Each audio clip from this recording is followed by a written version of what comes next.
السلام علیکم ورحمۃ اللہ وبرکاتہ، نحمدہ ونصلی علی رسولہ الکریم، اما بعد فاعوذ باللہ من الشیطان الرجیم، بسم اللہ الرحمن الرحیم، رب اشرح لی صدری ویسر لی امری واحلل عقدۃ من لسانی یفقہوا قولی۔ الحمد للہ المحمود بجمیع المحامد تعظیما وتشریفا وثناء، المتصف بصفات الکمال عزتا وقوة وکبریاء، وبہ نؤمل دفع الکروب شدتا وبلاء۔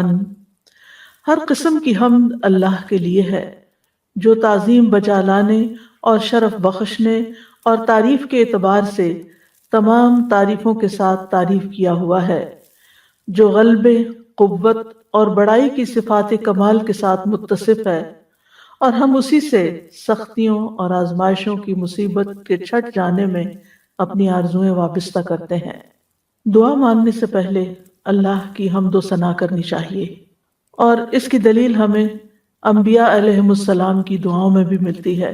وہ دعا جس کے ذریعے یونس علیہ السلام نے اللہ سے مدد چاہی اور مشکل سے نکلے، اس میں بھی اللہ کی تعریف تھی، لا الہ الا انت سبحانک۔ وہ دعا جس کے ذریعے ابراہیم علیہ السلام آگ سے صحیح سلامت نکلے، اس کے اندر بھی اللہ کی تعریف تھی، حسبی اللہ و نعم الوکیل، نعم الوکیل، کتنا اچھا کارساز ہے اللہ کی تعریف۔ وہ دعا جو نبی صلی اللہ علیہ وسلم تکلیف کے موقع پر مانگا کرتے تھے، اس میں بھی اللہ کی تعریف ہوتی تھی، لا الہ الا اللہ العظیم الحلیم، لا الہ الا اللہ رب السماوات والارض ورب العرش العظیم۔ تو ہمیں زندگی میں یہ اصول بنا لینا چاہیے کہ جب بھی ہم دعا کریں، اور خاص طور پر وہ دعائیں جن کے قبول ہونے کے لیے ہم بہت ڈیسپریٹ ہوتے ہیں، تو سب سے پہلے اللہ سبحانہ تعالیٰ کی تعریف کے کلمات کہیں، اللہ سبحانہ تعالیٰ کے خوبصورت ناموں کے ساتھ اللہ کو پکاریں، اور پھر اس کے بعد دعا مانگیں۔ اور دوسری چیز درود شریف، اللہم صلی علی محمد وعلی آل محمد کما صلیت علی ابراہیم وعلی آل ابراہیم انک حمید مجید، اللہم بارک علی محمد وعلی آل محمد کما بارکت علی ابراہیم وعلی آل ابراہیم انک حمید مجید۔ پروگرام قریب و مجیب کے سلسلے میں آج ہم دشمن سے حفاظت کی دعاؤں کے بارے میں پڑھیں گے۔ دشمن سے حفاظت، تو سب سے پہلی دعا سورۃ الممتحنہ کی دعا ہے جو ابراہیم علیہ السلام نے مانگی۔ ارشاد باری تعالیٰ ہے، اے ہمارے رب، پر ہی ہم نے توکل کیے اور تیری ہی طرف ہم نے رجوع کیا اور تیری ہی طرف لوٹنا ہے۔ اے ہمارے رب، تو ہمیں ان لوگوں کے لیے فتنہ یعنی آزمائش نہ بنا جنہوں نے کفر کیا، اور اے ہمارے رب ہمیں بخش دے، بے شک تو ہی بہت زبردست خوب حکمت والا ہے۔ یہ دعا ابراہیم علیہ السلام اور ان کے ساتھیوں کی دعا ہے جب انہوں نے اپنی قوم سے اظہار برات کرتے ہوئے کہا تھا، انا براء منکم ومما تعبدون من دون اللہ کفرنا بکم وبدا بیننا وبینکم العداوۃ والبغضاء ابدا حتی تؤمنوا باللہ وحدہ۔ بے شک ہم تم سے اور ان تمام چیزوں سے بری ہیں جنہیں تم اللہ کے سوا پوجتے ہو، یعنی ہم بتوں کی عبادت نہیں کریں گے۔ اب جب ان کے درمیان یہ اختلاف واقع ہوا تو پھر انہوں نے کہا، ہم تمہیں نہیں مانتے، اور ہمارے درمیان اور تمہارے درمیان ہمیشہ کے لیے دشمنی اور بغض ظاہر ہو گیا، یعنی اس بنا پر کہ تمہارا دین الگ ہو گیا اور ہمارا دین الگ ہو گیا، ہم تم ایک نہیں، لہذا ابراہیم علیہ السلام کی قوم تو کیا، خود ابراہیم علیہ السلام کے والد ان کے دشمن بن گئے تھے۔ اب ایسے موقع پر کیا کرنا چاہیے؟ جب اپنے بھی پرائے ہو جائیں، جب اپنے رشتہ دار بھی چھوڑ دیں، اپنے والدین چھوڑ دیں، اپنے بہن بھائی چھوڑ دیں، اپنا کنبہ قبیلہ خاندان چھوڑ دیں، اپنے ملک کے لوگ آپ سے دشمنی رکھ بیٹھے، تو پھر انسان ایسے میں کہاں پناہ لے؟ ربنا علیک توکلنا، اپنے رب کی طرف رجوع کرے۔ تو جب بھی انسان کو شدید مخالفت کا سامنا ہو، خاص طور پر دین کی وجہ سے، تو اس کو چاہیے کہ وہ اپنے رب کی طرف رجوع کرے۔ تو یہاں پر ہم دیکھتے ہیں کہ اللہ تعالیٰ اس بات کا ذکر فرما رہے ہیں کہ ابراہیم علیہ السلام اور ان کے ساتھیوں نے ان لوگوں کو جو شرک میں پڑے ہوئے تھے ان لوگوں سے قول اور فعل سے اپنی برات کا اظہار کیا کہ ہم تمہارے اس کام کو بالکل غلط سمجھتے ہیں، اور اس وقت تک ہم تمہارا ساتھ نہیں دیں گے جب تک تم اللہ وحدہ لا شریک لہو پر ایمان نہ لاؤ، اکیلے اسی پر، اور صرف اس کی عبادت نہ کرو۔ تو اس کے بعد انہوں نے اللہ تعالیٰ کی بارگاہ میں اللہ تعالیٰ کے اچھے ناموں کے ساتھ اللہ کا وسیلہ، یعنی اچھے ناموں اور اچھے اعمال کے ساتھ وسیلہ پکڑا اور اللہ سبحانہ وتعالیٰ سے دعا کی۔ تو اس میں آپ دیکھیے کہ ایک تو اللہ سبحانہ تعالیٰ پر وہ توکل کر رہے ہیں اور اس کی طرف رجوع کر رہے ہیں، اللہ توکلنا، ٹھیک ہے، اور اسی کی طرف ہمارا رجوع ہے، وَإِلَيْكَ أَنَبْنَا، اور تیری ہی طرف ہم لوٹ کر آتے ہیں۔ اور دوسری طرف آخرت کے دن پر جو ان کا ایمان ہے، یعنی آخرت کے دن پر ایمان کے اس دن ہماری بخشش فرما دینا۔ تو اس صورت میں انسان جب اپنے ایمان کا وسیلہ دیتا ہے اور اپنے نیک اعمال کا وسیلہ دیتا ہے تو بھی دعا قبول ہوتی ہے۔ جہاں تک ربنا علیک توکلنا کا تعلق ہے تو اس میں دراصل اپنے معاملات کو اللہ کے سپرد کرنا ہے، اللہ سبحانہ و تعالیٰ کے سامنے اپنی بے بسی کا اظہار کرنا ہے کہ اللہ میرے ہاتھ میں تو کچھ نہیں، میں تو اپنے آپ کو پروٹیکٹ نہیں کر سکتا، تو ہی مددگار ہے، لہٰذا ہمارے تمام کاموں میں تو ہمارا والی وارث بن جا، چھوٹے کام ہوں یا بڑے کام ہوں، میں نے اپنے تمام معاملات تیرے سپرد کیے۔ اور اس میں آپ دیکھیے کہ آغاز ہو رہا ہے ربنا سے، اے ہمارے رب، یعنی سب سے پہلے اللہ کو اپنا رب ماننا کہ وہی ہمارا پیدا کرنے والا ہے، وہی مالک ہے، وہی خالق ہے، وہی بگڑی بنانے والا ہے، لہذا ربنا۔ اور پھر وَإِلَيْكَ أَنَبْنَا، تیری طرف ہم لوٹتے ہیں، کسی اور کی طرف نہیں جا رہے، ہم مدد کے لیے تجھے پکار رہے ہیں، ہمیں تیری مدد چاہیے، وَإِلَيْكَ الْمَصِيرُ، اور واپس تیری ہی طرف لوٹنا، یعنی قیامت کے دن، آخرت کے دن ہم تیرے ہی پاس آئیں گے۔ تو یہاں پر وَإِلَيْكَ کو پہلے لایا گیا، یعنی صرف اور صرف تیری طرف ہمارا توکل، ہمارا رجوع، ہمارا لوٹنا صرف تیری طرف ہے، ہمیں تجھ پر ہی کامل بھروسہ ہے اور پورا یقین ہے کہ تو ہی ہماری مدد کرے گا۔ ربنا لا تجعلنا فتنة للذین کفروا، اے ہمارے رب ہمیں ان لوگوں کے لیے جنہوں نے کفر کیا فتنہ نہ بنانا۔ فتنہ کا لفظ جو ہے یہ فتنہ سے ہے، فتنہ کا معنی ہوتا ہے سونے کو آگ میں ڈالنا تاکہ اس کا کھرا پن کھوٹے پن سے ظاہر ہو جائے، یعنی اس کی میل کچیل الگ ہو جائے اور خالص سونا باہر نکل آئے۔ پھر اس لفظ کا اطلاق جو ہے وہ آزمائش اور امتحان پر ہوتا ہے۔ قرآن مجید میں فتنہ کئی معنوں میں استعمال ہوا ہے، فتنہ عذاب یا سزا کے معنوں میں بھی آیا ہے، اور مجاہد کہتے ہیں کہ اگر یہاں اس سے مراد عذاب ہو تو مطلب یہ ہے کہ اے اللہ ان کافروں کے ہاتھوں سے ہمیں عذاب نہ دینا اور نہ اپنی طرف سے عذاب دینا، ورنہ لوگ کیا کہیں گے کہ اگر یہ لوگ حق پر ہوتے تو باطل پرست ان پر غالب نہ آتے، اور اگر یہ لوگ سچے ہوتے تو اللہ کی طرف سے ان پہ عذاب نہ آتا۔ تو ہمارا دین ہمارے لیے یعنی حفاظت کا ذریعہ بنے، نہ کہ آزمائش کا ذریعہ بنے۔ فتنے کا ایک معنی غلبہ بھی ہے۔ قتادہ کہتے ہیں کہ ابراہیم علیہ السلام نے دعا مانگی کہ اے اللہ تو ان کو ہم پر غلبہ عطا نہ کرنا، کیونکہ وہ تعداد میں بہت زیادہ تھے، پوری قوم ایک طرف تھی اور یہ 2-3 لوگ ایک طرف تھے، کہ یہ ہم پر غالب نہ آ جائے۔ اور ویسے بھی جو میجورٹی ہوتی ہے وہ اتھارٹی خود بخود ہی بن جاتی ہے، لوگ عام طور پر اسی کی طرف چل پڑتے ہیں کہ اتنے سارے لوگ بے وقوف ہو گئے ہیں، کیا وہ غلط کہتے ہیں، لہٰذا وہ ان کی طرف راغب ہو جاتے ہیں۔ تو یا رب ان کو ہمارے اوپر غالب نہ کرنا، ورنہ لوگ سمجھیں گے کہ یہی حق پر ہے۔ تو یہ دونوں معنی یہاں پر لیے جا سکتے ہیں۔ اور یہاں پر اگر آپ الفاظ پر غور کریں تو کہتے ہیں ربنا لا تجعلنا فتنة للذین کفروا، ہمیں کفر کرنے والے لوگوں کے لیے فتنہ نہ بنانا۔ سوال یہ ہے کہ کفر کرنے والے کو دوسری لفظوں کے کافر کس طرح فتنہ بن سکتا ہے؟ کافر 2 طرح فتنہ بن سکتا ہے، ایک فتنے میں ڈالنے والا اور دوسرا فتنے میں مبتلا یعنی ہونے والا۔ تو مراد یہاں یہ ہے کہ کافر ہم پر مسلط نہ ہو جائے، یعنی وہ فتنہ نہ بنے ہمارے لیے، فتنے میں نہ ڈالے، اور پھر یہ کہ دین پر عمل سے نہ ہمیں روک دیں، یا یہ کہ ہمیں ان سے کوئی خوف نہ ہو، اور اسی طرح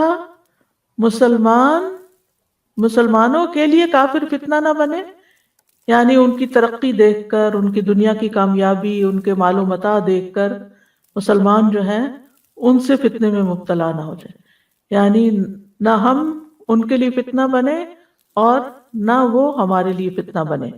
یعنی ہم ان کے لیے فتنہ کیسے بن سکتے ہیں؟ مغلوب ہو کر، یا یہ کمزور ہو کر، یا اس کے علاوہ جب مسلمان کوئی ایسا کام کرتے ہیں جو اسلام کے خلاف ہوتا ہے تو غیر مسلموں کو یہ کہنے کا موقع مل جاتا ہے کہ ہم اس ایسے دین سے رہے، ہمیں ایسا دین نہیں چاہیے۔ گویا ہم ان کو دین کی طرف آنے یا دین کی سے اٹریکٹ ہونے سے رکاوٹ بن جاتے ہیں، اور یوں ہم ان کے لیے فتنہ بن جاتے ہیں۔ نبی صلی اللہ علیہ وسلم نے بھی ایک دعا مانگی ہے، وَلَا تَجْعَلْ مُصِيبَتَنَا فِي دِينِنَا وَلَا تَجْعَلِ الدُّنْيَا أَكْبَرَ هَمِّنَا، کہ اے اللہ ہمیں ہمارے دین میں کوئی مصیبت نہ دینا، یعنی دین ہمارے لیے مصیبت نہ بنے، اور ہم دین کے لیے ایسی مصیبت نہ بنے کہ لوگ دین کی طرف نہ آئیں ہماری بدعمالیوں کی وجہ سے۔ اور ویسے بھی آپ دیکھیں کہ وَالْفِتْنَةُ أَكْبَرُ مِنَ الْقَتْلِ، فتنہ جو ہوتا ہے وہ قتل سے بھی بڑی چیز ہے۔ ایک اور جگہ آتا ہے وَالْفِتْنَةُ أَشَدُّ مِنَ الْقَتْلِ، فتنہ قتل سے بھی زیادہ سخت چیز ہے۔ وَاغْفِرْ لَنَا رَبَّنَا، اے ہمارے رب ہمیں بخش دے، یعنی ہم نے جو غلط کام کیے ہیں ان پر ہماری بخشش فرما، یعنی ہم اپنی طرف سے دین پر چل رہے ہیں لیکن پھر بھی غلطیاں ہو رہی ہیں تو ہمیں معاف کر دے، اور ہماری غلطیوں کی وجہ سے تو ہم کو سزا نہ دینا، نہ دنیا میں نہ آخرت میں، اور ہمارے گناہوں پر پردہ ڈال دے۔ یعنی کہ غفرہ کا مطلب ہوتا ہے ڈھانک دینا، یعنی ہمارے عیب چھپا دے، وہ عیب کہ جو دوسروں کے لیے فتنہ بن سکتے ہیں اور دوسرے ہماری وجہ سے دین کی طرف آنے سے رک سکتے ہیں۔ اور اس میں آپ دیکھیے کہ اس دعا میں بار بار ربنا کی تکرار ہو رہی ہے، کہ اس سے انسان کے دل کو ایک سکون ملتا ہے، یعنی جب انسان اللہ تعالیٰ کو پکارتا ہے اور اللہ کے ناموں کے ساتھ پکارتا ہے تو یہ پکارنا بھی اس کے لیے سکون کا باعث بنتا ہے۔ اور اسی طرح انسان بار بار اپنی عاجزی کا بھی اظہار کرتا ہے، یا اللہ ہم کچھ نہیں، تو ہی ہمارا رب ہے، تو ہی ہمارے لیے راستہ نکالے گا۔ انک انت العزیز الحکیم، بے شک تو غالب ہے، حکمت والا ہے۔ یعنی ہم تجھ سے کیوں مانگتے ہیں؟ کیونکہ تو ایسی ہستی ہے جسے کوئی شکست نہیں دے سکتا، تو ہی سب پر اوور پاور کرتا ہے، اور کوئی تجھے ہرا نہیں سکتا، کوئی تجھ سے جیت نہیں سکتا۔ اور الحکیم، تیرے سارے فیصلے حکمت پر مبنی ہیں، تو جو کچھ کرتا ہے وہ بالکل درست کرتا ہے، اس لیے ہم تیری ہی طرف رجوع کرتے ہیں۔ تو یہاں اللہ تعالیٰ کے غلبے کو حکمت کے ساتھ ملا کر بیان کیا گیا ہے کہ بعض اوقات کسی کے پاس طاقت ہوتی ہے، غلبہ ہوتا ہے، اور وہ اس کو مس یوز کرتا ہے، لیکن اللہ سبحانہ وتعالیٰ ایسا نہیں کرتا، وہ اپنے قوت کو، قدرت کو، طاقت کو، قضاء و قدر، ہر چیز کو حکمت کے ساتھ بندوں پر نافذ کرتا ہے۔ تو اس دعا کے اندر بہت سی سیکھنے کی باتیں ہیں۔ پہلی بات یہ کہ مشکل وقت میں اللہ سبحانہ وتعالیٰ ہی کی طرف رجوع کرنا چاہیے۔ جب دنیا والے حالات تنگ کر دیں، زندگی تنگ کر دیں، اور آپ کو اپنے آس پاس کوئی مددگار نظر نہ آتا ہو، آپ تنہا ہو اپنی سوچ میں، اپنے خیال میں، اپنے کام میں، یا غموں کا آپ کے اوپر ایک طوفان آ جائے، یا کسی بھی طرح آپ اپنے آپ کو تنہا یا مصیبت زدہ سمجھے، تو رب کی طرف رجوع کریں، خصوصاً جب دشمن آپ پر غالب آنے لگے، جو آپ کے مخالف ہیں، جو آپ کے حاسد ہیں، جو آپ کے لیے برا چاہتے ہیں، جب وہ آپ کے اوپر چھانے لگے تو پھر آپ یہی دعا پڑھیں۔ پھر دوسرا یہ کہ جب دعا کریں تو اپنے نیک اعمال کو وسیلہ بنائیں، کیونکہ یہ دعاؤں کی قبولیت کا باعث بنتا ہے۔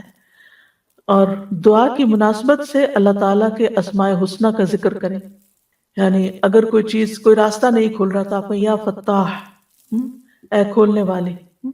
اسی طرح اگر رزق کی تنگی ہے تو یا رزاق۔ اسی طرح باقی جو اللہ تعالیٰ کے نام ہیں وہ حسب ضرورت، حسب موقع ان کے ساتھ اللہ تعالیٰ کو پکارا جا سکتا ہے۔ پھر یہ کہ ایسے مواقع پر اللہ تعالیٰ سے اپنی بخشش بھی مانگنی چاہیے، کہ کہیں ایسا تو نہیں کہ ہم اپنے گناہوں کی وجہ سے اللہ کی مدد سے محروم ہیں یا روک دیے گئے ہیں۔ یعنی اللہ کی مدد تو اور اللہ کی رحمت تو عام ہے، لیکن کس تک نہیں آتی؟ جس کے بیچ میں اللہ اور بندے کے بیچ میں حجاب ہوتا ہے یا رکاوٹ ہوتی ہے، اور وہ حجاب گناہوں کی وجہ سے ہوتا ہے۔ پھر اسی طرح یہ ہے کہ دعا میں سب سے اہم مقصد جو ہو اس کو پہلے بیان کرنا چاہیے، یعنی جیسے انہوں نے فساد پھیلانے والے لوگوں کے مقابلے میں اپنی حفاظت، نجات اور اپنے دین کی حفاظت کی دعا کی، اور پھر یہ کہ دعا میں بار بار اللہ تعالیٰ کی صفت ربوبیت کی تکرار بھی کی جا سکتی ہے، یعنی بار بار یا رب، ربنا، ربی، یعنی بار بار انسان دعا کے اندر ہر بات کے اندر یا رب یا رب یا رب اس کی تکرار کرے، زیادہ دفعہ بھی اس کو پکارے۔ اور اللہ تعالیٰ کی جو ربوبیت ہے وہ دو طرح کی ہوتی ہے، ایک عام ربوبیت ہوتی ہے اور ایک خاص ربوبیت ہوتی ہے۔ عام ربوبیت ساری مخلوق کو حاصل ہے، انسان، جن، چرند پرند، حیوان، فرشتے، اللہ سب کا رب ہے۔ لیکن خاص ربوبیت اللہ کے مومن بندوں کو حاصل ہوتی ہے جب وہ اللہ کے اس نام کے ساتھ وسیلہ پکڑتے ہیں اور اللہ سے دعائیں مانگتے ہیں، تو پھر ان کی دعائیں قبول ہوتی ہیں۔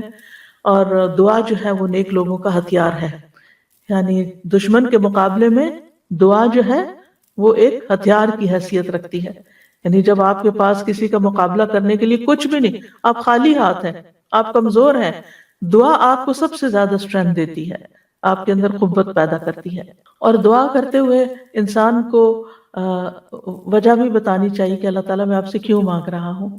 جیسے میں کہا نا کہ انک انت العزیز الحکیم، ہم تیری طرف اس لیے آئے ہیں کہ تو غالب ہے، تو حکمت والا، تو سب کچھ کر سکتا ہے۔ حکیم کا ایک معنی حاکم بھی کیا گیا، یعنی حکم تیرا ہی چلتا ہے، اس لیے ہم تیری طرف رجوع کرتے ہیں، تجھ پر بھروسہ کرتے ہیں، کیونکہ ہمارا یہ یقین ہے کہ تو کر سکتا ہے۔ اسی طرح آپ دیکھیے کہ پیغمبروں کی دعاؤں سے ہمیں یہ پتہ چلتا ہے کہ جب وہ دعا مانگتے تھے تو وہ جزیات کے ساتھ بھی دعا مانگتے تھے، یعنی وہ کس طرح کہ جو ان پر اللہ کی نعمتیں ہوتی تھی ان کا ذکر کر کے، مثلا یوسف علیہ السلام نے دعا مانگی، ربی قد آتیتنی من الملک وعلمتنی من تأویل الاحادیث فاطر السماوات والارض انت ولی فی الدنیا والآخرہ توفنی مسلما والحقنی بالصالحین۔ اب اس میں آپ دیکھیں دو چیزیں ہیں۔ سب سے پہلے انہوں نے کہا کہ اللہ تو نے مجھے ملک دیا، یعنی بادشاہت دی، دنیا کی نعمت کا ذکر کیا، بول کے منہ سے کہا، اور پھر وَعَلَّمْتَنِي مِن تَأْوِيلِ الْأَحَادِيثِ، باتوں کی تعویل اور حکمت سکھائی مجھے، خوابوں کی تعبیر کا علم عطا کیا، یعنی علم بھی دیا، بادشاہت بھی دی، یہ دو بڑی نعمتیں تھیں، ان کا ذکر کیا۔ اور پھر اللہ تعالیٰ کے یعنی صفات کے ساتھ اس کو پکارا، السماوات والارض انت ولی، فاطر اور ولی، انت ولی دنیا والآخرہ، آخر میں اپنی حاجت پیش کر دی، توفنی مسلمن والحقنی بالصالحین، میری دو نعمتوں کا ذکر کیا، دو چیزیں مانگی، توفنی مسلمن، مجھے اسلام کی حالت میں فوت کرنا، اور میری تمنا یہ ہے، والحقنی بالصالحین، اور نیک لوگوں کا ساتھ دینا، کیونکہ یہ بڑی زبردست دعاؤں میں سے، اس سے بڑی انسان کی کوئی خوش قسمتی نہیں کہ اس کی زندگی بھی نیک لوگوں کے بیچ میں ہو اور اس کی موت بھی نیک لوگوں کے بیچ میں ہو۔ اسی لیے ہم دعا مانگتے ہیں وَتَوَفَّنَا مَعَ الْأَبْرَارِ، کہ اللہ ہمیں نیک لوگوں کے ساتھ فوت کرنا۔ انسان جب آخری وقت میں نیک لوگوں کے ہاتھوں میں ہوتا ہے، وہ اس کو کلمہ پڑھوائیں گے، وہ اس کو اللہ کا ذکر کریں گے، وہ فضول فالتو باتیں نہیں کریں گے، اور اس طرح اس شخص کا خاتمہ خیر کے ساتھ ہوگا۔ تو بہرحال کہنے کا مطلب یہ ہے کہ کبھی کبھی جب دعا مانگنی ہو نا تو کہا کر اللہ تو نے پانی پلایا، تو نے مجھے یہ چیز عطا کی، تو نے مجھے یہ علم دیا، مجھے سیکھنے کا موقع دیا، مجھے سکھانے کا موقع دیا، یا رب تو مجھے یہ نعمت بھی عطا کر دے۔ اور سب سے بڑی نعمت کے حسن خاتمہ، زندگی جیسے بھی گزرے آخری وقت اچھا ہونا ہی خوش قسمتی کی علامت ہے کہ خاتمہ بالخیر ہو۔ تو یعنی یہ ہماری دعاؤں میں سے خاص دعا ہونی چاہیے۔ تو دعا میں علت کو بیان کرنا، نعمتوں کا ذکر کرنا، ان نعمتوں پر شکر ادا کرنا، اور پھر اس کے بعد اللہ سے مانگنا، یہ اللہ تعالیٰ کو پسند ہے۔ اور پھر جو اللہ پہ توکل کرتا ہے اللہ اسے کافی ہو جاتا ہے۔ قرآن مجید میں آتا ہے وَمَن يَتَوَكَّلْ عَلَى اللَّهِ فَهُوَ حَسْبُهُ، جو اللہ پہ بھروسہ کرتا ہے اللہ اس کے لیے کافی ہو جاتا ہے۔ اور دعا مانگنے والے کو اللہ تعالیٰ کے نام بھی آنے چاہیے، اللہ تعالیٰ کی صفات کا پتہ ہونا چاہیے۔ اس لیے اگر ہم چاہتے ہیں ہماری دعائیں قبول ہوں تو ہم اللہ تعالیٰ کے اسماء و صفات کا علم حاصل کریں کیونکہ وہ اشرف العلوم میں سے ہے، یعنی اس علم میں سے جو سب سے بہترین اور سب سے اعلیٰ علم ہے، کیونکہ جس نے اللہ کو پہچان لیا پھر ہی وہ اس کی عبادت کے اندر اس کا دل لگے گا اور محبت سے عبادت کرے گا، شوق سے دعا مانگے گا، پھر وہ اللہ تعالیٰ کے بارے میں بدگمانی نہیں کرے گا، اس کی دنیا اور آخرت دونوں اچھی ہو جائے گی۔ نیکسٹ دعا ہے، تو انہوں نے کہا اللہ ہی پر ہم نے توکل کیا، اے ہمارے رب تو ہمیں ان ظالم لوگوں کے لیے فتنہ نہ بنا اور تو ہمیں اپنی رحمت کے ساتھ کافر قوم سے نجات دے۔ یہ دعائیں موسیٰ علیہ السلام اور ان کی قوم کے نوجوانوں کی ہیں جو موسیٰ علیہ السلام پر ایمان لائے تھے۔ اللہ تعالیٰ نے موسیٰ علیہ السلام کو واضح نشانیاں دے کر فرعون اور اس کی قوم کی طرف بھیجا تھا جو بنی اسرائیل پر بہت ظلم و ستم کر رہے تھے، لیکن موسیٰ علیہ السلام کے واضح معجزات، چمکتا ہاتھ، عصا کا اژدہا بن جانا اور دیگر معجزات دیکھ کر بھی اور پھر خاص طور پر جادوگروں کی شکست کھانے کے باوجود وہ ایمان نہیں لائے، یعنی فرعون اور اس کے سردار جو تھے، سوائے اس کی قوم کے چند نوجوان لوگوں کے۔ اور دوسری طرف فرعون کا ظلم اور بڑھ گیا، بجائے اس کے کہ وہ معجزے دیکھ کر ایمان لے آتا اور زیادہ ظالم بن گیا۔ تو بنی اسرائیل نے موسیٰ علیہ السلام سے شکوہ کیا کہ آپ کے آنے سے پہلے بھی ہمیں اذیتیں دی گئیں، ہم سمجھتے تھے کہ آپ آئے ہیں اب ہماری نجات ہوگی، اب پھر ہمارے اوپر فتنہ آ گیا ہے، مصیبت آ گئی ہے۔ تو موسیٰ علیہ السلام نے ان کو صبر اور توکل کی تلقین کی کہ اگر تم واقعی مسلمان ہو اور تمہارا یہ دعویٰ ہے کہ تم اللہ پہ ایمان رکھتے ہو تو پھر اسی پہ بھروسہ کرو، وہ ضرور تمہیں نجات عطا کرے گا۔ موسیٰ علیہ السلام کی قوم کے نوجوانوں نے یعنی موسیٰ علیہ السلام کی نصیحت کو نہ صرف یہ کہ قبول کیا بلکہ اس کے مطابق دعا بھی مانگی، زبان سے بھی اقرار کیا کہ ہم صرف اللہ ہی پر توکل کرتے ہیں، اور اے اللہ ہمیں ظالم لوگوں کے لیے فتنہ نہ بنانا کہ وہ ہم پہ غالب آ جائیں اور وہ یہ سمجھنے لگے کہ وہی حق پر ہے، کیونکہ ظالم دشمن جب غالب آتا ہے تو وہ سمجھتا ہے کہ وہ اپنے آپ کو جسٹیفائی کر لیتا، اپنی کامیابی کو سبب سمجھتا ہے، اپنی کامیابی کو وجہ سمجھتا ہے اپنے حق پر ہونے کی کہ میں ہی حق پر ہوں۔ تو انہوں نے کہا کہ یا رب ہمیں ان کے ہاتھوں عذاب نہ دے اور اس کافر قوم سے نجات دے۔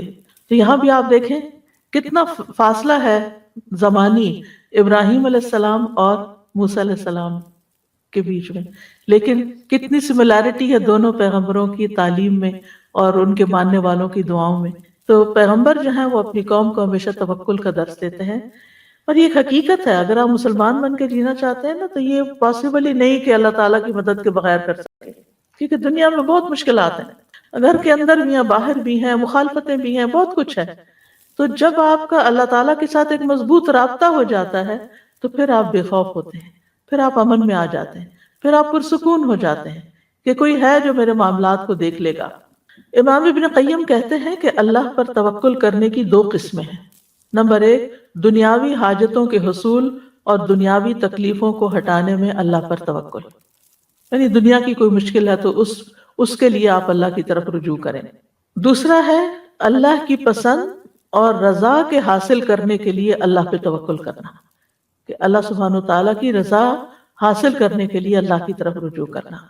اب اس چیز کو حاصل کرنے کے لیے جس کو اللہ پسند کرتا ہے، یعنی ایمان میں ترقی ہے، یقین میں اضافہ ہے، اسلام کی طرف دعوت ہے، عبادات کو بہترین طریقے سے کرنے کی توفیق ہے، تو یہ ساری چیزیں اللہ سبحانہ وتعالیٰ ہی کی توفیق سے ہوتی ہیں۔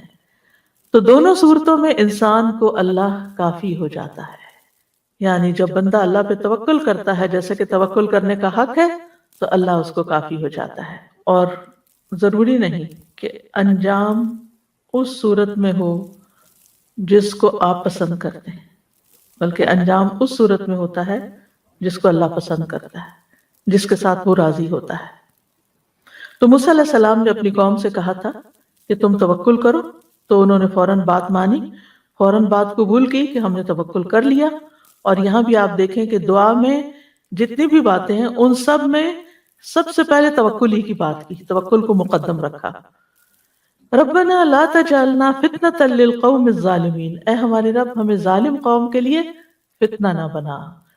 پیچھے اس کی وضاحت ہو چکی ہے کہ ان کو ہم پر مسلط نہ کرنا، کہ وہ ہمیں تکلیفیں پہنچائیں، یہاں تک کہ ہمیں ہمارے دین سے پھیر دیں، اور ہمیں ان کے لیے فتنہ نہ بنا کہ وہ ہماری وجہ سے دین سے پھر جائیں یا دوسروں کو دین سے پھیر دیں، اور وہ یہ کہیں کہ اگر یہ لوگ حق پر ہوتے تو ہم پر مسلط نہ کیے جاتے اور ہم ان کو تکلیف نہ پہنچا سکتے۔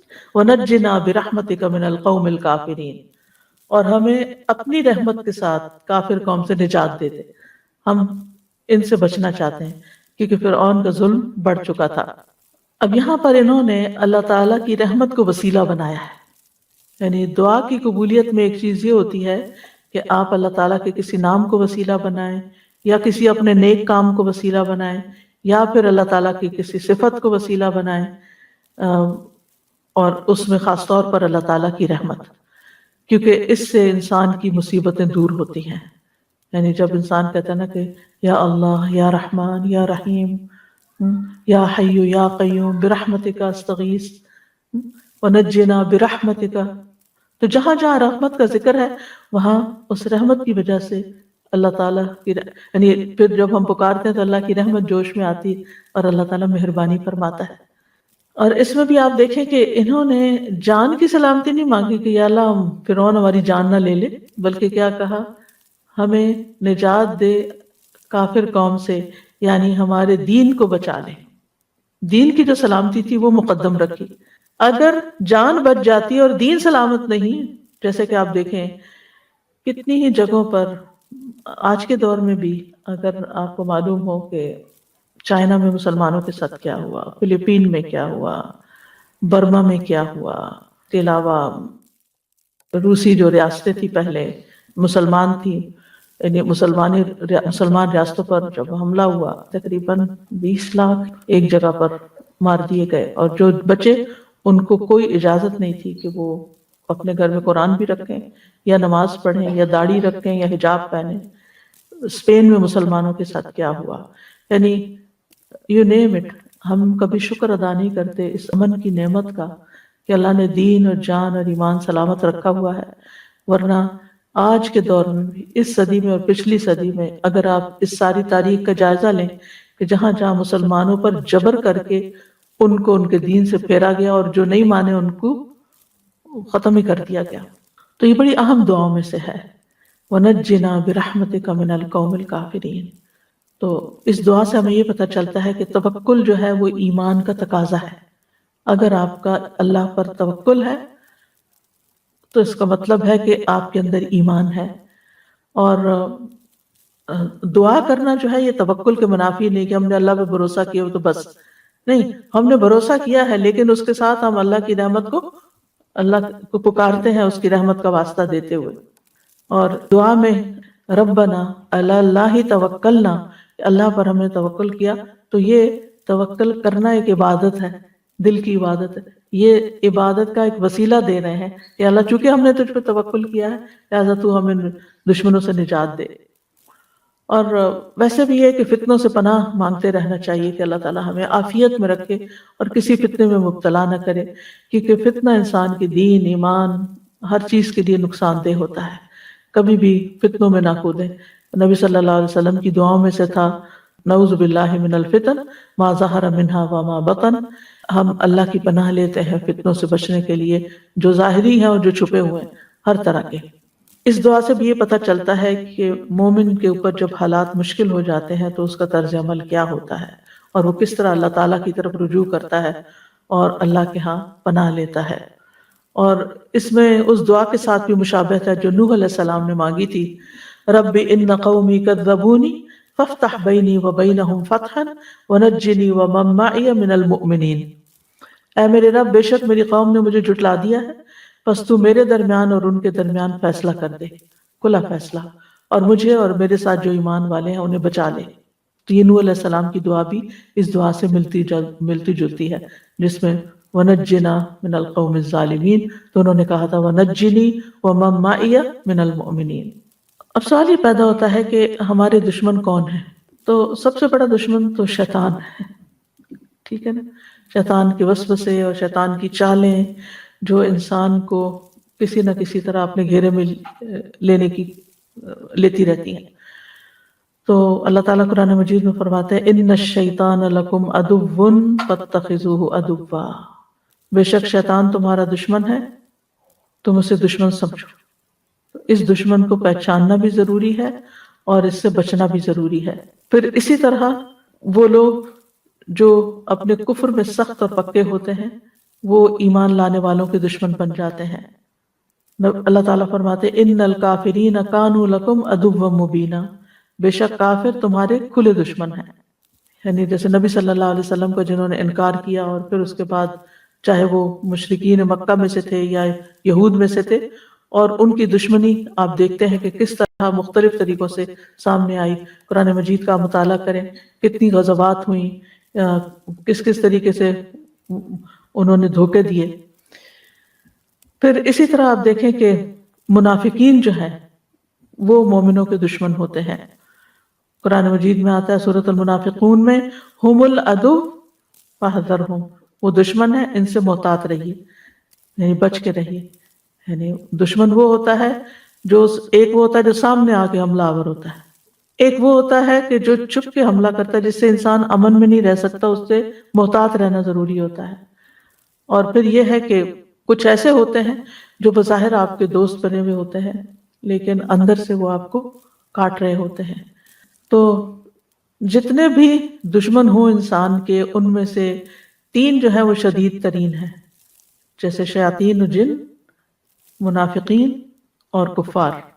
لیکن اس کے علاوہ انسان کے گھر میں بھی بعض اس کے دشمن ہو سکتے ہیں، جس کے بارے میں سورۃ تغابن میں آتا ہے ان من ازواجکم و اولادکم عدوا لکم فاحذروہم، اے لوگوں جو ایمان لائے ہو، بے شک تمہارے ازواج اور تمہاری اولاد میں سے بعض تمہارے دشمن ہیں، یعنی تمہارے اپنے ہی گھر میں تمہارے دشمن ہیں۔ اب وہ کس طرح کہ گھر والے، ان سے تو ہم بڑی محبت کرتے ہیں لیکن بعض اوقات ان کی محبت ہمیں دین سے پھیر دیتی ہے، دین سے دور کر دیتی ہے۔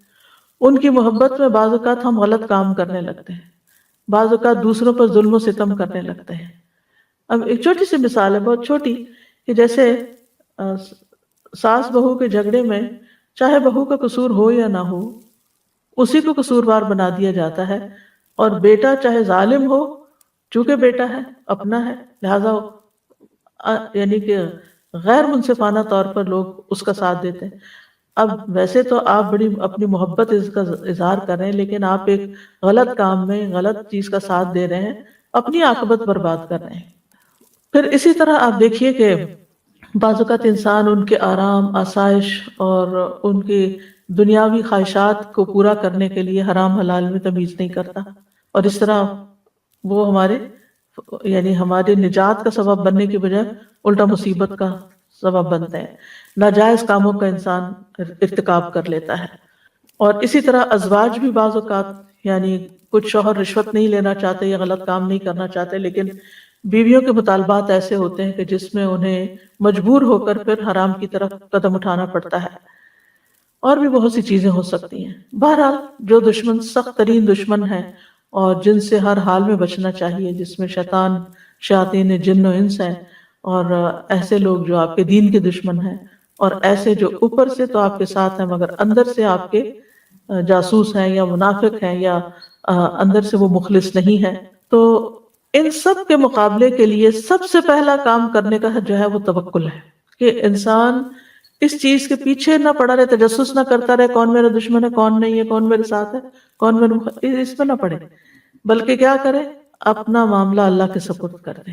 فَوَّضْتُ أَمْرِي إِلَى اللَّهِ، اللہ تعالیٰ اپنے نبی کو فرماتے ہیں یا ایھا النبی حسبک اللہ ومن اتبعک من المؤمنین، اے نبی آپ کے لیے بھی اور ایمان لانے والوں کے لیے جنہوں نے آپ کی پیروی اختیار کی، اللہ کافی ہے۔ آپ ان کا مقابلہ نہیں کر سکتے لیکن یہ اللہ کا مقابلہ نہیں کر سکتے۔ جب اللہ ان کو پکڑے گا تو پھر یہ آپ کو نقصان نہیں دے سکتے، اور جو اللہ پہ بھروسہ کرتا ہے اللہ اس کو کافی ہو جاتا ہے، اس کو پھر اللہ کے سوا کسی اور کی مدد کی ضرورت نہیں رہتی۔ اور یاد رکھیے توکل کرنے والے کو اللہ کے اذن کے بغیر کوئی مخلوق نقصان نہیں دے سکتی۔ قُلْ لَن يُصِيبَنَا إِلَّا مَا كَتَبَ اللَّهُ لَنَا هُوَ مَوْلَانَا وَعَلَى اللَّهِ فَلْيَتَوَكَّلِ الْمُؤْمِنُونَ، ان سے کہیے ہمیں اگر کوئی مصیبت آئے گی تو بس وہی جو ہمارے مقدر میں لکھی ہے، وہی ہمارا سرپرست ہے، اور مومنوں کو اللہ ہی پر توکل کرنا چاہیے۔ پھر آپ دیکھیں واللہ خیر حافظہ، دوسری چیز انسان کو یہ سمجھ چاہیے، حفاظت اللہ ہی کی حفاظت ہے، اور اللہ تعالیٰ بہترین حفاظت کرنے والا ہے، جیسا کہ یعقوب علیہ السلام نے اپنے بیٹوں کے بارے میں فرمایا تھا۔ یوسف علیہ السلام کی حفاظت کس نے کی؟ موسیٰ علیہ السلام کی حفاظت کس نے کی؟ جب ان کی ماں نے انہیں کاسکٹ میں ڈال کے دریا کے سپرد کر دیا تھا، کس نے حفاظت کی؟ اللہ نے حفاظت کی۔ یوسف علیہ السلام کو گہرے کنویں میں پھینک دیا گیا، اللہ نے کس طرح بچایا؟ اتنی اوپر سے کوئی چھلانگ بھی لگائے نا خود سے بھی تو حشر ہو جائے بندے کا۔ کہاں یہ کہ انہیں پکڑ کے پھینک دیا گیا کہ انہیں پتہ نہیں کہ وہ کہاں گر رہے ہیں۔ کس نے بچایا؟ کوئی ہڈی پسلی نہیں ٹوٹی، کوئی خراش تک نہیں آئی، اللہ نے بچایا۔ پھر ایک لمبی جدائی کے بعد ان کی واپسی ہوئی، اتنے 40 سال کے بعد واپس لوٹے تھے، یعنی ان کے والد۔ تو کس نے ان کو بچایا؟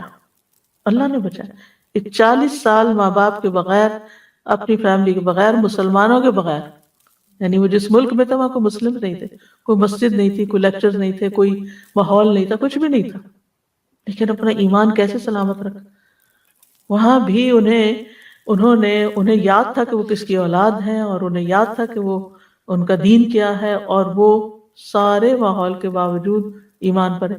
زلیخا کے شر سے انہیں کس نے بچایا؟ لولا ان رأى برہان ربی، اللہ نے بچایا۔ ابراہیم علیہ السلام کی حفاظت کس نے کی؟ جب کہا گیا حرقوا، اس کو آگ میں جلا دو، وانصروا آلہتکم ان کنتم فاعلین، اور اپنے معبودوں کی مدد کرو اگر تم کچھ کرنے والے ہو۔ قلنا یا نار کونی بردا وسلاما علی ابراہیم، ہم نے کہا ہے آگ تو ابراہیم پر سراسر ٹھنڈک اور سلامتی بن جائے۔ یہ کرنے والا کون تھا؟ اللہ ہی تھا۔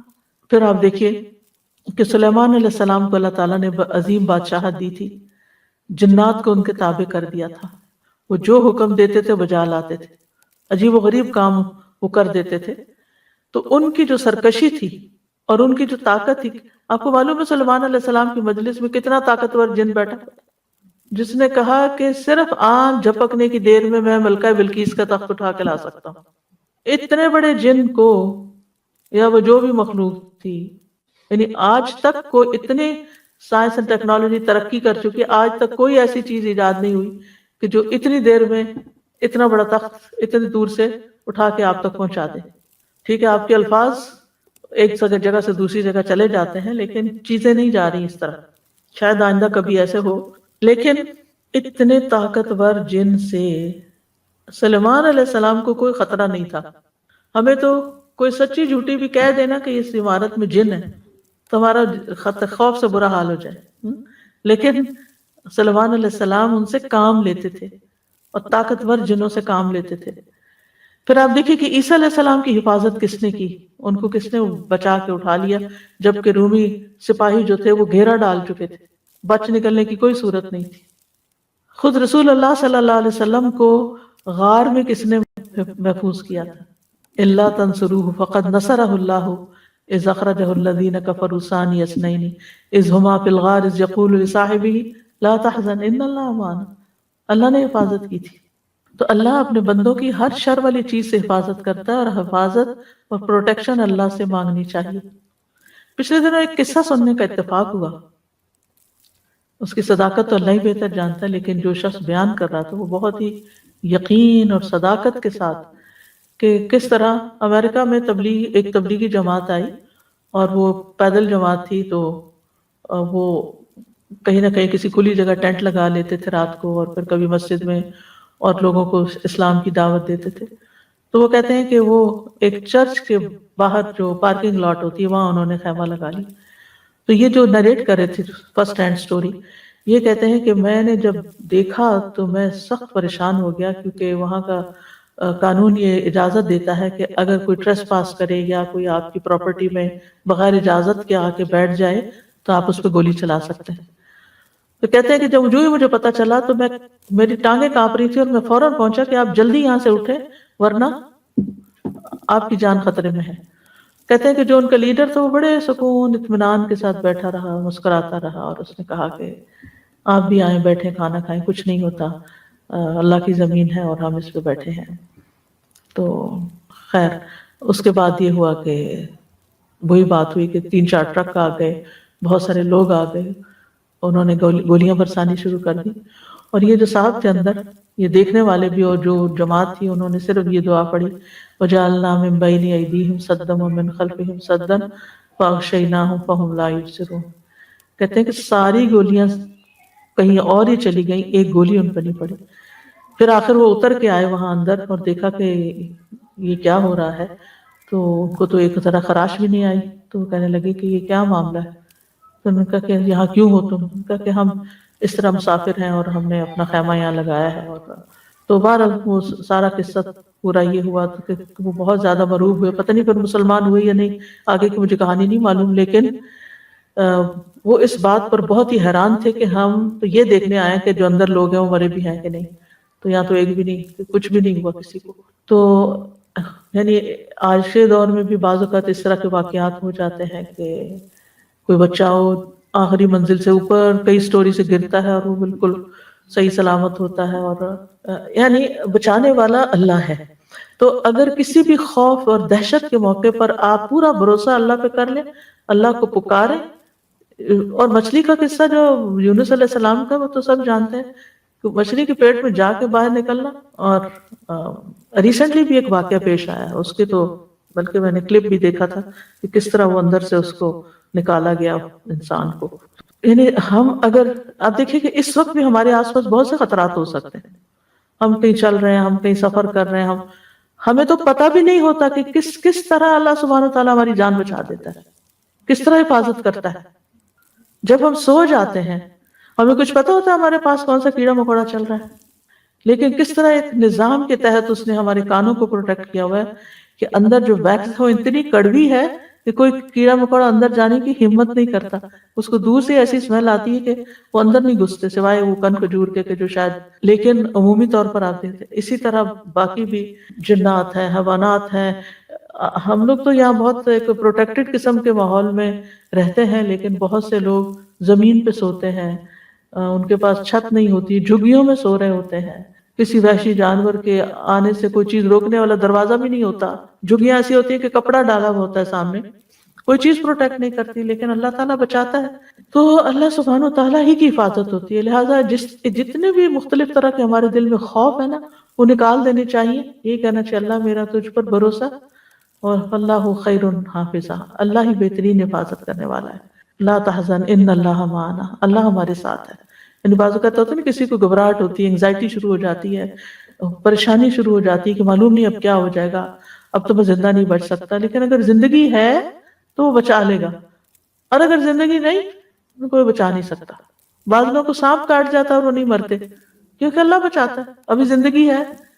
بعض لوگ آپ دیکھیں کہ کتنی دور تک بیماری میں چلے جاتے ہیں کہ ڈاکٹر جواب دے دیتے ہیں اور زندگی ہوتی ہے تو پھر سانس پڑ جاتے ہیں، پھر لوٹ آتے ہیں۔ قرآن مجید میں آتا ہے لَهُ مُعَقِّبَاتٌ مِّن بَيْنِ يَدَيْهِ وَمِن خَلْفِهِ يَحْفَظُونَهُ مِنْ أَمْرِ اللَّهِ، ہر شخص کے آگے اور پیچھے اللہ کے مقرر کردہ نگران ہوتے ہیں جو اللہ کے حکم سے اس کی حفاظت کرتے ہیں۔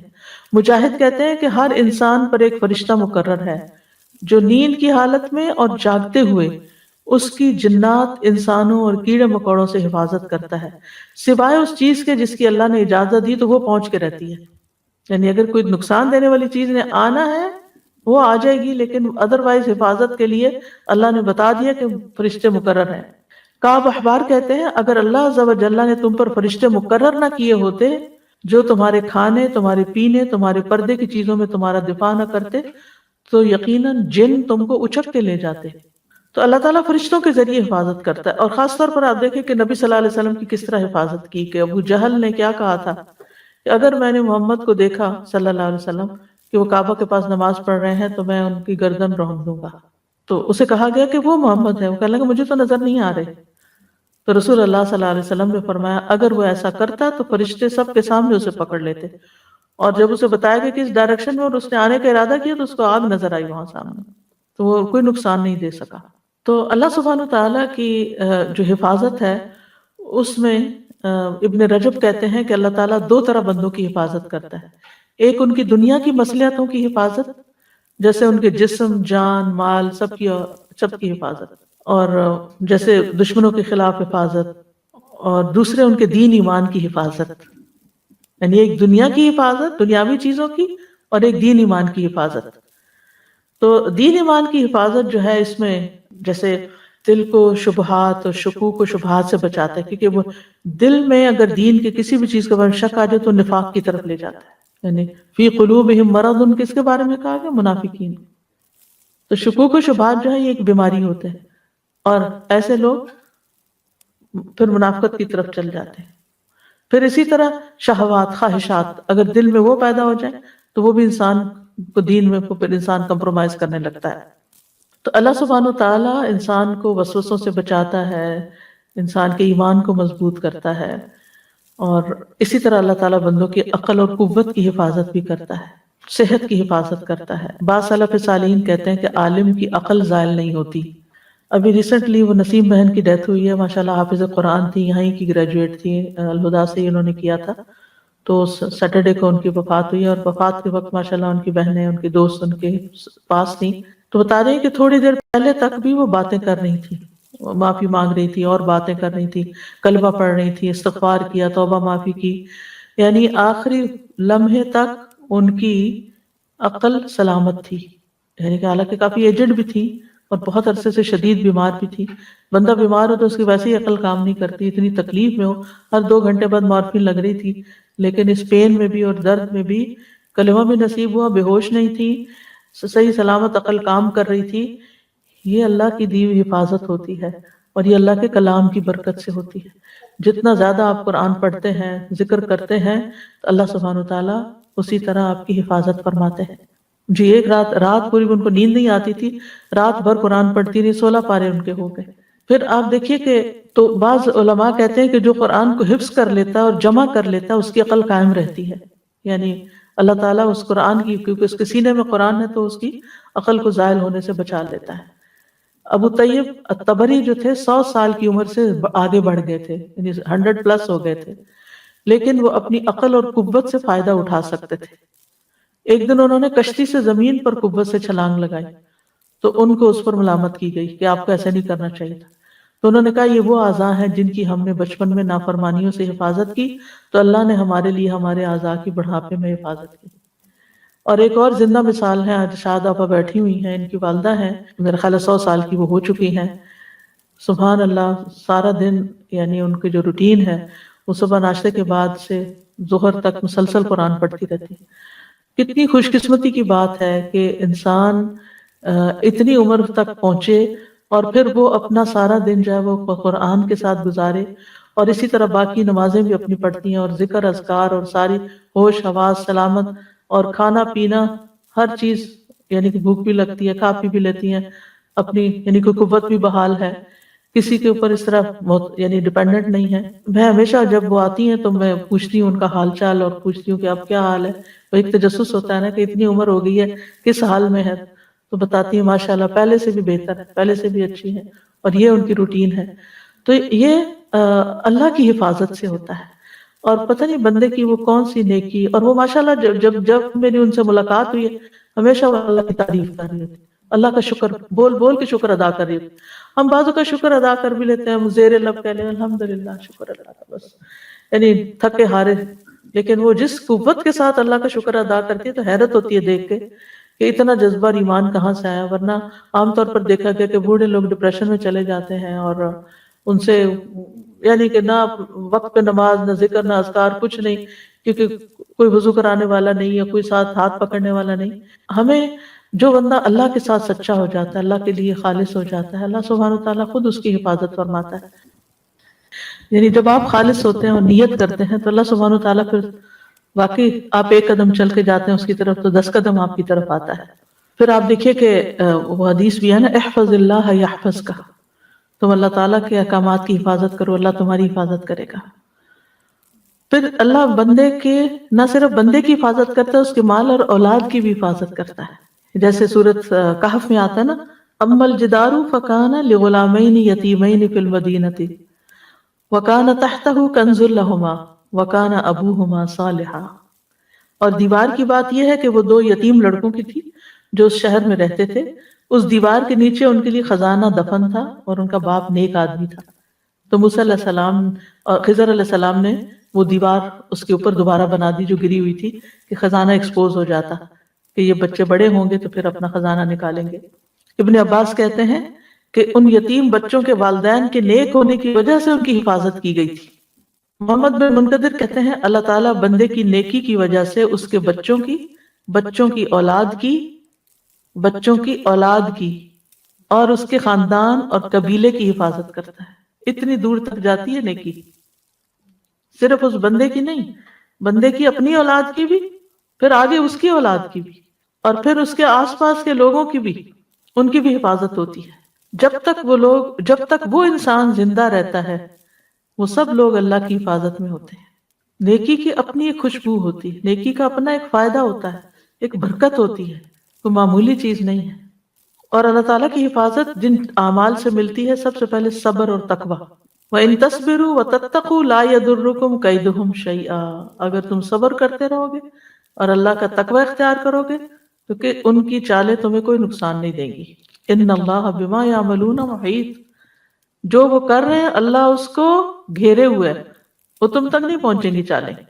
قتادہ کہتے ہیں جو اللہ سے ڈرتا ہے اللہ اس کو کافی ہو جاتا ہے، جس کا ساتھی اللہ ہو اس کے ساتھ ایسا لشکر ہوتا ہے جس کو شکست نہیں دی جا سکتی، اس کے ساتھ وہ پہرے دار ہے جو سوتا نہیں ہے، اس کے ساتھ وہ رہنمائی کرنے والا ہے کہ وہ بھٹکتا نہیں ہے۔ تو ہمیں دین کے احکامات کی حفاظت کرتے رہنا چاہیے تاکہ اللہ کی حفاظت ملے۔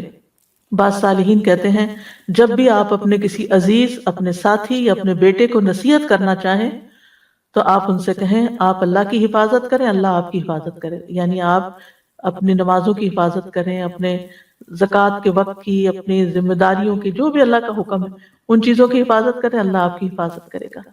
پھر اللہ کی اطاعت سے حفاظت ملتی ہے۔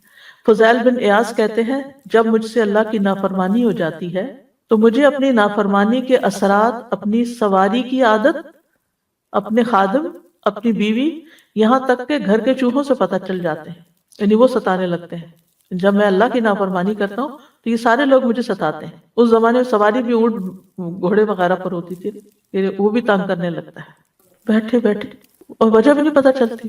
سلف صالحین میں سے کوئی ایک کہتے ہیں کہ جب ہم نے اللہ کی اطاعت کی تو سب کچھ ہمارے تابع کر دیا گیا، یہاں تک کہ جنگلوں میں موجود جنگلی جانور بھی، اور جب ہم نے نافرمانیاں کی تو اللہ نے ان کو ہم پر مسلط کر دیا، یہاں تک کہ وہ چوہے بھی ہم پہ مسلط ہو گئے جو بلوں میں تھے، وہ ہمیں تنگ کرنے لگے۔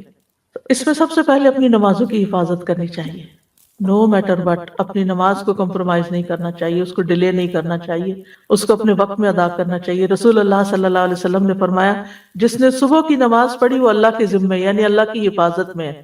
ابن قیم کہتے ہیں نماز کا پڑھنا رزق کو کھینچ لاتا ہے، صحت کی حفاظت کرتا ہے، تکالیف کو دور بھگاتا ہے، بیماریوں کو بھگاتا ہے، دل کو تقویت دیتا ہے۔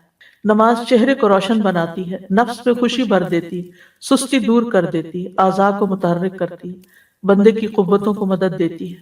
وہ لوگ جو کسی آفت، بیماری، آزمائش یا مصیبت میں مبتلا کیے جاتے ہیں تو ان میں سے جو نمازی ہوتا ہے اس کو کم تکلیف پہنچتی ہے اور اس کا انجام سلامتی والا ہوتا ہے۔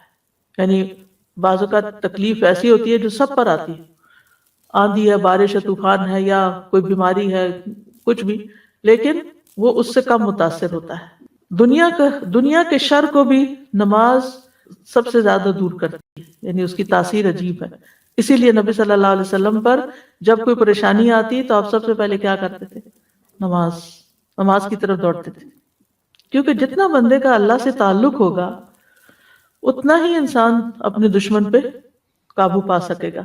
فاذکرونی اذکرکم واوفوا بعہدی اوفی بعہدکم ان تنصروا اللہ ینصرکم، جیسے تمہارا معاملہ ہوگا اللہ سے، اللہ بھی تمہارے ساتھ ویسے ہی معاملہ کرے گا۔ پھر نبی صلی اللہ علیہ وسلم کی اتباع سے فائدہ ہوتا ہے۔ قل ان کنتم تحبون اللہ فاتبعونی یحببکم اللہ، کہہ دیجیے اگر تم اللہ سے محبت کرتے ہو میری اتباع کرو، اللہ تم سے محبت کرے گا۔ یعنی اس طرح نبی صلی اللہ علیہ وسلم کی اتباع سے اللہ کی محبت حاصل ہوتی، اور جس کو اللہ کی محبت حاصل ہو جائے پھر اس کے کیا کہنے۔ معاذ رضی اللہ عنہ کہتے ہیں کہ رسول اللہ صلی اللہ علیہ وسلم نے فرمایا 5 چیزوں کے متعلق ہم سے وعدہ کیا، رسول اللہ صلی اللہ علیہ وسلم نے 5 چیزوں کے متعلق ہم سے وعدہ کیا، جو شخص یہ کام کرے گا وہ اللہ کی حفاظت میں ہوگا۔ نمبر 1، مریض کی تیمارداری کرنے والا، مریض کی تیمارداری کرنے، اگر کوئی بیمار ہے تو اس کا حال پوچھنا، چاہے جا کر، چاہے میسج پہ، چاہے فون پہ، اس کے لیے دعا کرنا۔ نمبر 2، جنازے میں شریک ہونے والا۔ یاد رکھیے خواتین کو جنازے کے ساتھ نہیں جانا چاہیے۔ میں بہت اسٹرانگلی کہوں گی کہ یہاں ان حدود کو توڑا جاتا ہے، یعنی پاکستان وغیرہ میں تو ایک انڈرسٹوڈ ہے کہ کوئی جنازے پہ نہیں جائے گا، لیکن افسوس یہ کہ یہاں خواتین قبرستان تک چلی جاتی ہیں، بعض اوقات گاڑی کا مسئلہ ہوتا ہے یا کوئی ریزن ہوتی ہے، پھر آگے بھی نکل جاتی۔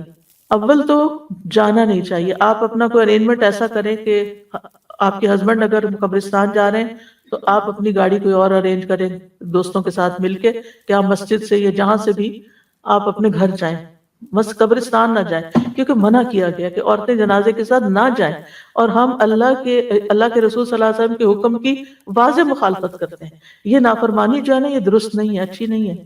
اور اگر کوئی چارہ نہیں کہ آپ کو وہاں تک کہ آپ کے ہسبینڈ نے آگے تک جانا ہے، قبر میں دفنانے تک ساتھ رہنا ہے کہ اس کا اجر و ثواب زیادہ ہے، تو پھر آپ گاڑی سے نہ اتریں، آپ پارکنگ لاٹ میں بیٹھی رہیں، گاڑی بند کر کے وہیں بیٹھ جائیں، آگے نہیں جائیں، قبر تک نہیں جائیں۔ منع کیا گیا، جس چیز سے منع کیا گیا اسے رک جانا چاہیے۔ ما آتاکم الرسول فخذوہ وما نہاکم عنہ فانتہوا، کیونکہ اس میں کئی طرح کی خرابیاں پیدا ہوتی ہیں۔ ایک تو عورتوں کا حوصلہ کم ہوتا ہے، وہ ہو سکتا ہے کہ وہ دیکھ کے گھبرا کے بے ہوش ہو جائے، وہاں گر پڑے، یا ان کی وجہ سے وہاں کوئی فتنہ فساد کھڑا ہو جائے، یا یہ ہے کہ اگر وہ